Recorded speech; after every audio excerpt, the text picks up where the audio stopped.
A very good morning to one and all of you. Today, I am going to discuss about diabetes management in COVID-19 patients. So, how to manage diabetes, how to control plasma glucose levels in a diabetic patients suffering from COVID-19 disease. Usually, in this talk, generally, all these general principles which I talk about diabetes management usually applies to any diabetic patients suffering with any kind of fever or any infection or any sepsis or sepsemia. I call it a collision and collusion of two diseases. In different words, it's like a collision and collusion of two different pandemics. There is a bidirectional relationship between diabetes and COVID-19. On one hand, diabetes is associated with increased risk of severe COVID-19. On the other hand, new onset diabetes and also metabolic complications of pre-existing diabetes like diabetic ketoacidosis, hyperosmolar hyperglycemic state are very common in patients with COVID-19. COVID-19 and diabetes, these are two devastating pandemics with huge healthcare burden, and both are different in their own ways. One is an acute pandemic, COVID, which is COVID-19. The other is a chronic pandemic, diabetes. One is transmissible, communicable pandemic, COVID-19. The other thing is non-communicable pandemic, diabetes. As you can see in this picture, it is a vicious cycle. See, diabetes increase the risk of severe COVID-19. On the other hand, COVID-19 worsens the pre-existing diabetes and also increase the risk of metabolic complications like DKA and HS in patients suffering with pre-existing diabetes. And sometimes you get new onset diabetes also in COVID-19 patients. So both are a vicious cycle. It's something like a collision and also collusion of two different pandemics. One is an acute pandemic, the other thing is a chronic pandemic. So I call this COVID-19 and diabetes as a co-conspiracy. So why is it so? So with the present studies and data we have, so as you know, diabetic patients are at higher risk of severe COVID complications. Hyperglycemia can impair host defenses, and poor glycemic control is associated with severe infections. See, glycemic control is a modifiable risk factor which can be achieved and also sustained by healthcare interventions. See, SARS coronavirus 2, COVID-19 virus, tropism for beta cells because it contains ACE2 receptor, could lead to cell damage and also impairment in insulin secretion, triggering hyperglycemia and ketoacidosis. It has also been postulated that SARS-CoV-2 infection can precipitate new onset type 1 diabetes. As you can see in this picture, there's a crosstalk between this COVID-19 and diabetes. See, diabetes worsens COVID-19 and it leads to severe COVID-19. And again, COVID-19 worsens hyperglycemia in diabetes. As you can see, we are seeing a lot of patients with absolutely normal HbA1c. Diabetics with pre-existing diabetes who are having normal blood glucose controls, the moment they get infected with COVID-19, blood sugars are shooting up to 300, 400, 500s. So COVID-19 worsens diabetes, diabetes worsens COVID-19. So there's a crosstalk between two epidemics, two pandemics like COVID-19 and diabetes. You can see in this picture. So we can see that there is a bidirectional relationship between COVID-19 and diabetes. See, type 2 diabetics come under high risk group for COVID-19 because their risk of they have higher risk of serious complications like more ICU admissions, longer length of stay, and death from COVID-19. COVID-19 precipitates serious complications of diabetes like diabetic ketoacidosis, hyperosmolar hyperglycemic state (HSS), and also severe insulin resistance. In China, the case fatality rate in diabetics with COVID-19 is 7.3%, whereas in general population without diabetes, the case fatality rate of COVID-19 is just 2.3%. So we have 300% higher chance of dying with COVID-19 if you are having diabetes when compared to general public who are not having diabetes. So what are the risk factors for severe COVID-19 in diabetics? Age, obesity, and additional comorbidities are high risk factors for diabetic patients suffering with COVID-19. Poorly controlled diabetes is a risk factor for infection in general. Severe COVID-19 can trigger an intense inflammatory response. It has been challenging to disentangle whether hyperglycemia in COVID-19 is a cause or, as appears more likely, a consequence of severe COVID-19 disease. Differential expression of ACE2 receptor or other molecular mechanisms are responsible for severe COVID-19 in diabetic patients. As you can see, not all diabetics are dying with COVID-19. So some people are higher risk, maybe some differential expressions of ACE2 receptor genes and also some other molecular mechanisms are responsible for the risk of severe COVID-19 in certain subset of diabetic patients. So how does the pharmacotherapy changes when a diabetic patient gets COVID-19? Metformin, increased risk of lactic acidosis in hypoxia and acute illness. Stop metformin if patient is severely ill with hypertension or hypoxia. SGL2 inhibitors, increased risk of dehydration and also ketoacidosis. Stop SGL2 inhibitors if oral intake is not tolerated or severely ill. GLP-1 receptor agonists, GI side effects and also risk of aspiration. Stop in severely ill patients. DPP-4 inhibitors, low risk of hypoglycemia, may be continued in non-critically ill patients. Sulfonylureas, hypoglycemia is a concern if there is poor oral intake or concomitant administration with hydroxychloroquine or chloroquine. Stop sulfonylureas if patient is not able to take properly orally or if there is risk of hypoglycemia. Pioglitazone, risk of fluid retention edema, contraindicated in hemodynamic instability. Stop if severely ill with hemodynamic instability or cardiac dysfunction or hepatic dysfunction. Insulin requires frequent monitoring due to risk of hyperglycemia, and insulin is the drug of choice in severely ill patients. ACE inhibitors and ARBs, uncertain risk. Continue ACE ARBs unless a specific contraindication exists, like severe AKA, hypertension, or hyperkalemia. Aspirin, risk of cardiovascular disease higher in COVID-19 infection. Continue for patients who are on secondary prevention unless contraindications arises. Statins, possibility of increased risk of transaminitis and myositis. Take individual decision on risk-benefit ratio. See, chloroquine, hydroxychloroquine, which is used in COVID-19, they can cause hypoglycemia. Lopinavir-ritonavir combination, they can cause hyperglycemia. Glucocorticoids can cause hyperglycemia, which makes patients susceptible to secondary bacterial infections. Remdesivir hepatotoxicity, caution with statins and pre-existing fatty liver disease. So right now, we'll talk about diabetes management in two settings. One is outpatient setting. The other thing is in-hospital management of diabetes. First, I'm going to talk about outpatient management of type 2 diabetes in COVID-19 patients.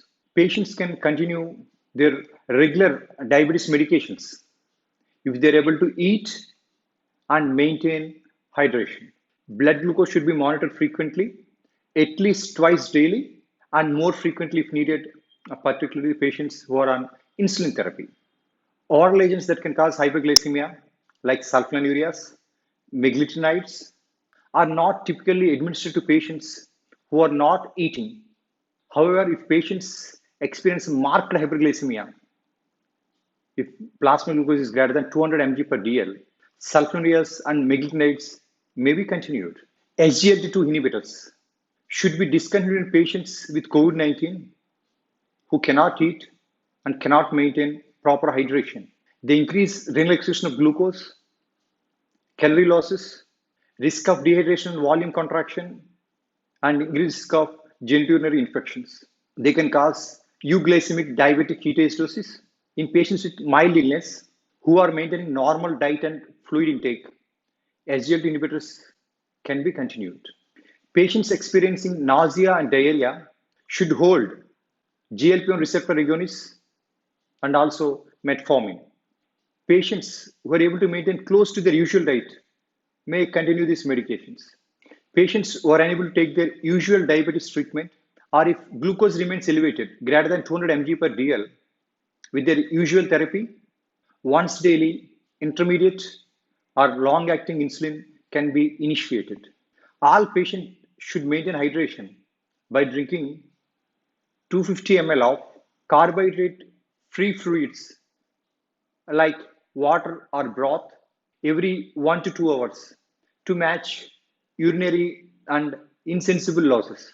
Now, outpatient management in type 1 diabetics suffering from COVID-19.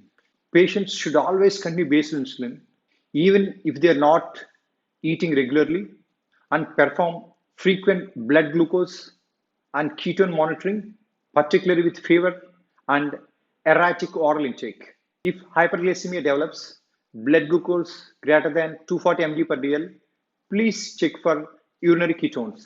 The insulin dose is adjusted as needed, depending upon the blood glucose levels and also urinary ketones. Insulin requirements may be either increased or decreased during the period of illness.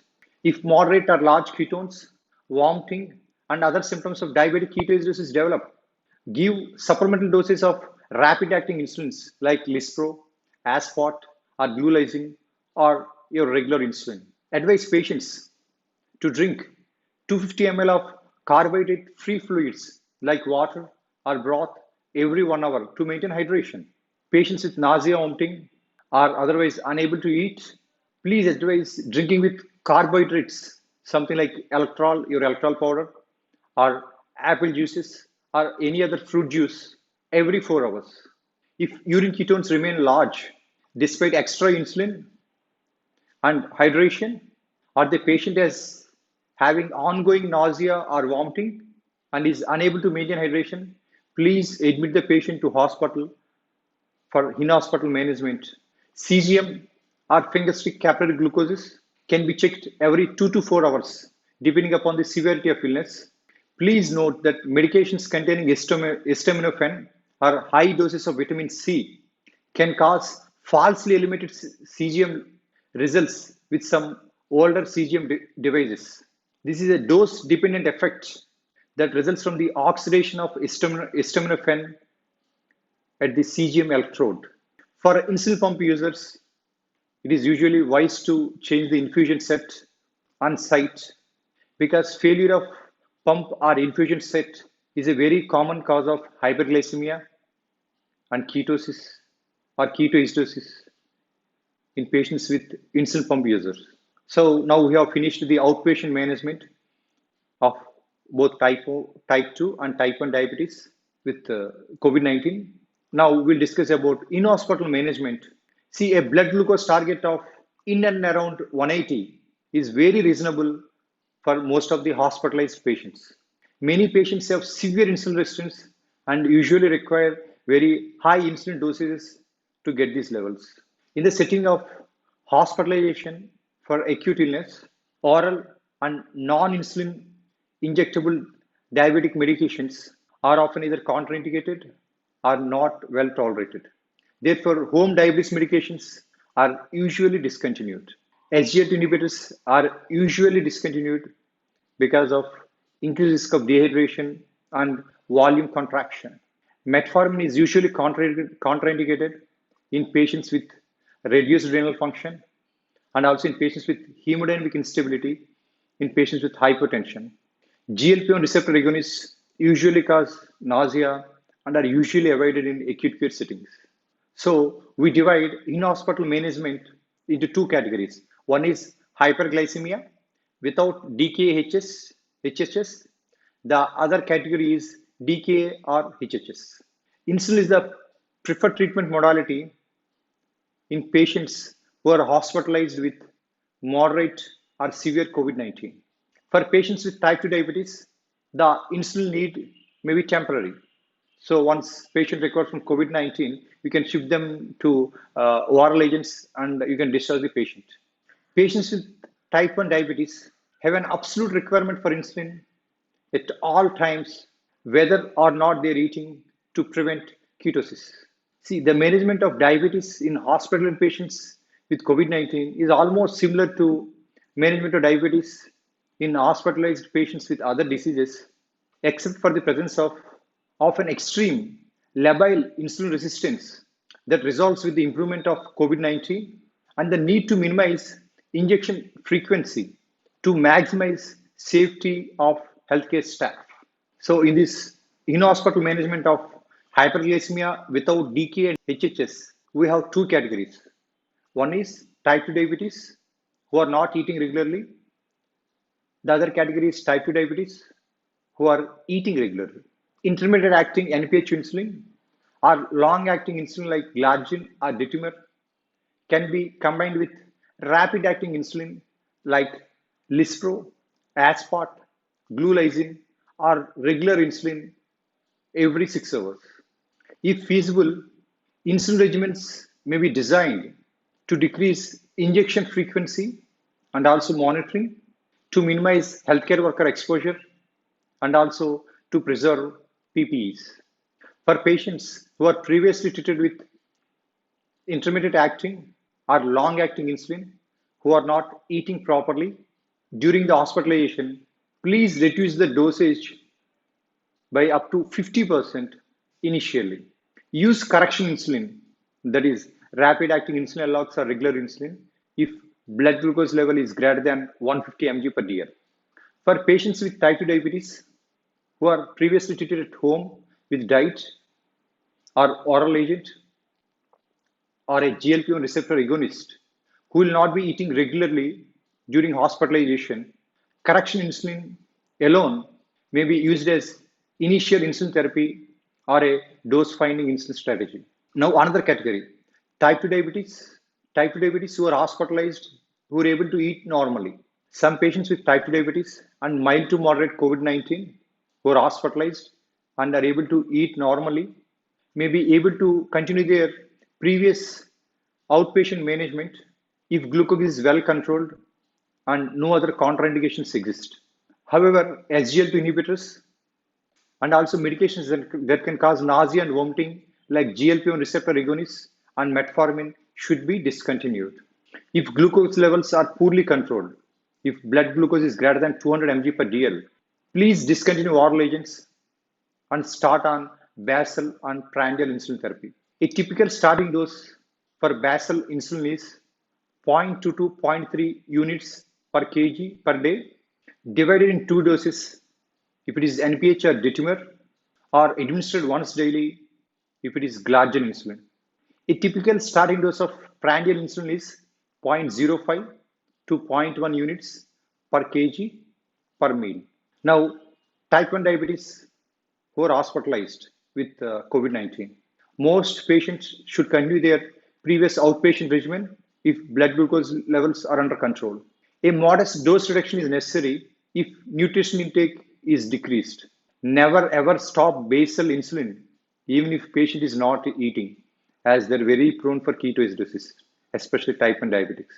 For patients in whom nutrition intake is uncertain, correction insulin every 6 hours can be administered as needed in addition to basal insulin until the patient is eating regularly. Patient using an insulin pump may continue as long as they are clinically stable and assessed to be competent to continue self-diabetes management. If there is deterioration in their condition, the patient should be transitioned to either subcutaneous or intravenous insulin. In general, in diabetic patients who are eating regularly, the blood glucose monitoring should be done just before the meal. In those who are receiving nothing by mouth, the blood glucose monitoring should occur at regular fixed intervals, that is every 6 hours. Now we discuss about a management of diabetic ketoacidosis or hyperosmolar hyperglycemic state, DK bar HHS. Subcutaneous insulin protocols, rather than the usual intravenous insulin protocols, are being used with increased frequency to treat mild to moderate DKA or HHS during this COVID-19 pandemic, when IV insulin infusion may not be practical owing to the need to limit the frequency of contact of staff with these patients. In these settings, dosing and monitoring are being performed for every 2 to 4 hours.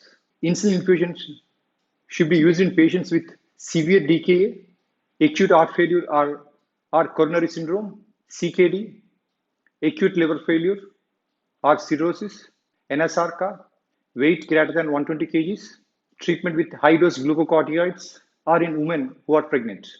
Mild to moderate DKA is defined as pH greater than 7, serum bicarbonate greater than 10 milliequivalents per liter, serum potassium greater than 3.3 milliequivalents per liter, with awake alert mental status. When DKA is treated with subcutaneous insulin, begin intermediate or long-acting insulin at the initiation of treatment at reduced dose along with rapid-acting insulin. When the serum blood glucose level reaches 250 mg per dl, add dextrose to the IV saline solution and adjust the dose of rapid-acting insulin per DKA protocol, which is followed in your institution. Blood glucose level in patients who are on SGLT2 inhibitors may be normal or minimally elevated, usually less than 250 mg per dl. In this setting, dextrose is added to the IV fluids at the initiation of therapy. In patients with COVID-19, a variety of subcutaneous insulin protocols are followed all over the world, but none of which are formally tested for their efficacy and safety. We have Mount Sinai COVID-19 DK protocol and also Diabetes UK protocol. I usually follow this Diabetes UK protocol. Initial dosage is 0.4 units per kg every 4 hours. When glucose is less than 250 mg per dl, decrease to 0.0 units per kg every 4 hours. Continue until resolution of ketoacidosis. In patients previously treated with intermittent or long-acting insulin, the usual doses of basal insulin can be used to gauge usual insulin requirements and also to guide insulin dosing. For patients with DKA who are managed with a subcutaneous insulin protocol, initiate a total dose of 0.15 to 0.2 units per kg per day. Glargine is a OD dose, whereas NPH or Detimer is a BD dose. Higher insulin doses, 0.3 units per kg per day, may be needed in the setting of severe insulin resistance, like in obesity or who are on high doses of glucocorticoids. Patients who are on insulin pump should change the insulin set and connectors in case problems with infusion set is the cause of DKA. If the pump is functioning correctly with the new infusion set and the DKA is mild, it may be possible in rare situations to use insulin pump to manage this mild DKA, along with IV fluids and electrolyte replacement in a monitored inpatient or observational setting. In most cases, the insulin pump is removed and the DKA should be managed with either intravenous or subcutaneous insulin protocol as per your institution protocols. Treatment of DKA with subcutaneous insulin has not been evaluated in severely ill patients. In mild DKA, direct comparison of intramuscular, subcutaneous, and intravenous insulin therapy for hemodynamically stable DKA patients shows similar efficacy and also safety. Severe insulin resistance has been observed in patients with severely ill COVID-19. The degree of insulin resistance may improve quickly with resolution of COVID-19, resulting in a sudden decrease in insulin requirements. This has been presumed to be cytokine induced, and it appears to correlate with inflammatory markers such as IL-6 and CRP. In severely insulin resistant patients, twice daily dosing of long-acting insulin may be necessary. As you can see in this graph, as the CRP increases, CRP is the red line. So CRP is a surrogate marker of IL-6. So as CRP and IL-6 increases, your insulin requirement, which is the blue line, as you can see, the moment the inflammatory markers come down, your insulin requirement also comes down. And should be very careful during the resolution of this COVID-19 because very prone for hyperglycemia, still there on high doses of insulin. Our approach in the most critically ICU patients, especially those who are intermittently taking nothing by mouth, is to use basal insulin like NPH, like daily glargine or twice daily NPH to cover the basal requirement with a superimposed insulin infusion to cover the variable insulin requirement. As patients recover, the insulin dose should be rapidly reduced to match requirements and also reduce the risk of hypoglycemia. The prolonged use of enteral nutrition in association with prolonged respiratory failure in COVID-19 can dramatically increase the insulin requirement in insulin-resistant patients. In patients receiving enteral nutrition, we use NPH twice daily along with regular insulin every 6 hours. We have observed that insulin requirements they drop very rapidly with resolution of illness, even when the patient continues the same formula and rate of enteral nutrition. Thus, insulin management should be re-evaluated daily, taking into account the course of the underlying illness and the nutritional plan. Glucocorticoids raise glucose levels in patients with pre-existing diabetes and may precipitate steroid-induced hyperglycemia in patients without pre-existing diabetes. However, the magnitude of hyperglycemic response and duration of effect depends on the dose and type of glucocorticoids. If dexamethasone is used for the treatment of the inflammatory response, we often treat with NPH 0.2 to 0.3 units per kg per day divided in 2 doses. At the time of glucocorticoid dosing, adjusting the NPH dose to match glucocorticoid dose and tapering as glucocorticoid dose is tapered. Although relatively brief and mild hypoglycemia does not usually have clinically significant sequelae, hospitalized patients are particularly more prone to severe and prolonged hypoglycemia since they may be unable to sense or respond to the early warning signs and symptoms of hypoglycemia.